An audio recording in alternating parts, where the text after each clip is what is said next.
అందరికీ నమస్కారం. మా గోపాలిని గోశాలకు మీకు స్వాగతం.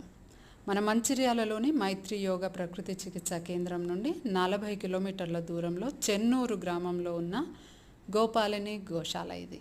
సో మా ప్రకృతి వ్యవసాయ కేంద్రం మీకు చాలామందికి తెలుసు. ఇక్కడ నుండే మామిడి, సపోటా, బియ్యము, జొన్నలు ఇవన్నీ ఎప్పుడు వస్తూ ఉంటాయి. చాలామంది మా దగ్గరికి రెగ్యులర్గా వచ్చే మీరు తీసుకుంటూ ఉంటారు కదా. సో అదే వ్యవసాయ క్షేత్రంలో గోపాలిని గోశాల కూడా ఉంది. దాదాపు 98 ఆవులు ఇక్కడ ఉన్నాయి. గత కొన్ని నెలల్లోనే పుట్టిన ఈ 23 లేగలు చూడండి. అసలు నిజానికి ఆవులే కాదు, ఏ జీవిని చూసినా మనం చిన్నవి అంటే పుట్టిన తర్వాత కొన్ని రోజులకి ఆ చిన్న పిల్లలు మనం కూడా చూస్తాం కదా, చాలా ఎంతూజియాస్టిక్గా ఉంటాయి, చాలా హాయిగా అనిపిస్తూ ఉంటుంది. ఎస్పెషల్లీ ఆ చిన్న లేగదూడలు తోకలు పైకి పెట్టుకొని అటు ఇటు గెంతుతూ ఉంటే అసలు చూడ్డానికి నిజంగా చాలా చాలా అద్భుతంగా అనిపిస్తుంది. సో ఇవన్నీ న్యాచురల్ స్ట్రెస్ బస్టర్స్. ఈ రోజుల్లో మనం స్ట్రెస్ అని 24 గంటలు స్ట్రెస్లోనే ఉండిపోతున్నాము. కానీ ఇలాంటి వాతావరణానికి వెళ్తే అసలు స్ట్రెస్ అంతా మాయమవుతుంది.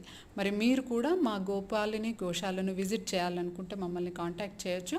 అయితే ఇవి రోజంతా ఉంటాయి, కానీ వీటి తల్లులు మాత్రం పొద్దున అడవికి వెళ్తే సాయంత్రమే తిరిగి వస్తాయి. సో మరి ఆ టైంని బట్టి మీరు రావడానికి ప్రయత్నించండి.